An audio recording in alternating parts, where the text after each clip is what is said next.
RG Kar medical কলেজের প্রাক্তন অধ্যক্ষ সন্দীপ ঘোষ আদালত পরবর্তী নির্দেশ না দেওয়া পর্যন্ত অন্য কোনো মেডিকেল কলেজের অধ্যক্ষের দায়িত্ব নিতে পারবেন না।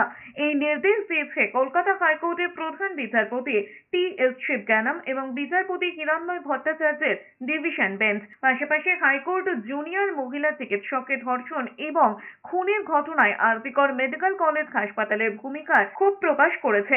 প্রধান বিচারপতির নেতৃত্বাধীন বেঞ্চের প্রশ্ন, ঘটনা ঘটার পরে কেন হাসপাতালের সুপার এবং অধ্যক্ষ পুলিশে অভিযোগ করলেন না? অন্যদিকে মঙ্গলবারই সন্দীপ ঘোষ ঊর্ধ্বতন কর্তৃপক্ষের কাছে 15 দিনের ছুটি চেয়েছিলেন, কার্যত তা নাকচ করে দিয়েছে হাইকোর্ট।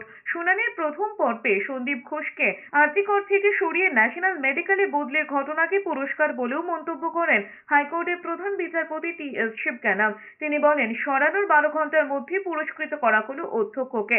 এরপরে প্রধান বিচারপতি রাজ্যের উদ্দেশ্যে বলেন, পুরস্কৃত অধ্যক্ষকে ছুটিতে যেতে বলুন, তা না হলে আমরা নির্দেশ দেব। আদালতের ওই নির্দেশের কিছুক্ষণের মধ্যেই জানা যায় সন্দীপ ঘোষ ছুটি পেয়েছেন, তবে আদালতের নির্দেশের জন্য নয়। রাজ্যের স্বাস্থ্য কর্তাদের দাবি, হাইকোর্টের কোনো লিখিত নির্দেশ তাদের কাছে আসেনি। সন্দীপ ঘোষ এই ছুটি মঙ্গলবার সকালেই চেয়েছিলেন। এরপর সেই ছুটির আবেদন কার্যত বাতিল করে দেয় প্রধান বিচারপতির বেঞ্চ। কোর্ট নিজের অর্ডারে ডক্টর সন্দীপ ঘোষের ভূমিকার তীব্র সমালোচনা করেছেন এবং সেই জায়গা থেকে সন্দীপ ঘোষের ভূমিকার তীব্র সমালোচনা করে কোর্ট গোটা অ্যাডমিনিস্ট্রেটিভ সিস্টেম স্টেটের সেটাকে ভৎসনা করেছে।